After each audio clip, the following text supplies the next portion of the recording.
ஒரு 175 மில்லியன் இயர்ஸ்க்கு முன்னாடி பாஞ்சியா அப்படிங்கிற அந்த சூப்பர் கான்டினென்ட் வந்து கொஞ்சம் கொஞ்சமா பிரேக் ஆக ஆரம்பிக்குது. அந்த அப்பர் பார்ட் வந்து பிரேக் ஆகிறதுனால அந்த பக்கம் நார்த் அமெரிக்கா தனியா ஃபார்ம் ஆகுது, அதுக்கப்புறம் கிராஸ்லேண்ட் ஃபார்ம் ஆகுது, அதுக்கப்புறம் யூரோப் ஃபார்ம் ஆகுது, ஏசியா ஃபார்ம் ஆகுது, இந்த மாதிரி ஃபார்ம் ஆக ஆரம்பிக்குது. கீழே இருக்கிற இந்த கொண்டுவானாங்கிற சவுத்ல இருக்கிற அந்த சூப்பர் கான்டினென்ட்டும் பிரேக் ஆக ஆரம்பிக்குது. அந்த கான்டினென்ட் வந்து ஒரு 180 மில்லியன் இயர்ஸ்க்கு முன்னாடி பிரேக் ஆக ஆரம்பிக்குது. 180 மில்லியன் இயர்ஸ்னா ஒரு 18 கோடி வருஷத்துக்கு முன்னாடி அந்த கான்டினென்ட் வந்து பிரேக் ஆக ஆரம்பிக்குது. பிரேக் ஆகிறதுக்கு முன்னாடி நான் சொன்ன மாதிரி அந்த அண்டார்டிகா, அதுக்கப்புறம் Australia, Africa, south America, India, Madagascar இது எல்லாமே ஒட்டுக்காதான் இருந்துச்சு. இது பிரேக் ஆக ஆரம்பிக்கும் போது பாத்தீங்கன்னா கொஞ்சம் கொஞ்சமாவே எல்லா கான்டினென்ட்டும் கண்ட்ரியும் கொஞ்சம் கொஞ்சமாவே பிரிஞ்சு போகும்.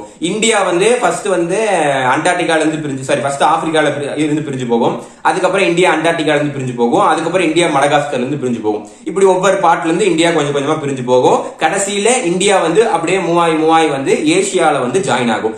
இந்தியா ஏசியால வந்து ஜாயின் ஆற அந்த டைம் பீரியட்ல ரெண்டு வகையான விஷயங்கள் இந்தியாவில் நடக்குது. முதல் விஷயம் என்னன்னா, இந்தியால வாழ்ந்த டைனாசர்ஸ் எல்லாமே அழிய ஆரம்பிக்குது. அது எப்படி அழிய ஆரம்பிக்குது நான் ஏற்கனவே டைனாசர் சம்பந்தமான வீடியோல சொல்லியிருக்கேன். அந்த வீடியோட லிங்க் இந்த வீடியோட டிஸ்கிரிப்ஷன்ல நான் மென்ஷன் பண்ணிருக்கேன். சோ நீங்க அதை போய் பாருங்க.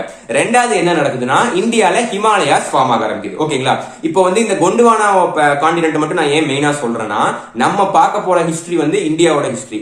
இந்தியா இருந்தது கொண்டுவானாங்கிற கான்டினென்ட்ல, அதனால இந்த கொண்டுவானா மட்டும் நான் மெயினா எடுத்துக்கிட்டேன். இந்த கொண்டுவானால இருந்து எப்படி வந்து இப்ப இருக்கிற அந்த கான்டினென்ட் கண்ட்ரி எல்லாம் பிரிஞ்சு போகுது, இந்தியா எப்படி பிரியுது, இந்தியா எப்படி டிராவல் ஆகுது, இமாலயா எப்படி ஃபார்ம் ஆகுது, அதை வீடியோ ஃபார்ம்ல பார்த்தா உங்களுக்கு நல்லாவே புரியும். அது என்னன்னு நீங்க பாத்துட்டு வந்துருங்க.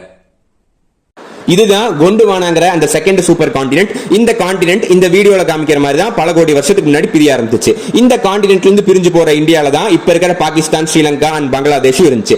இந்தியாவோட இந்த மூவிங் ப்ராசஸ் பல கோடி வருஷமா நடந்துச்சு.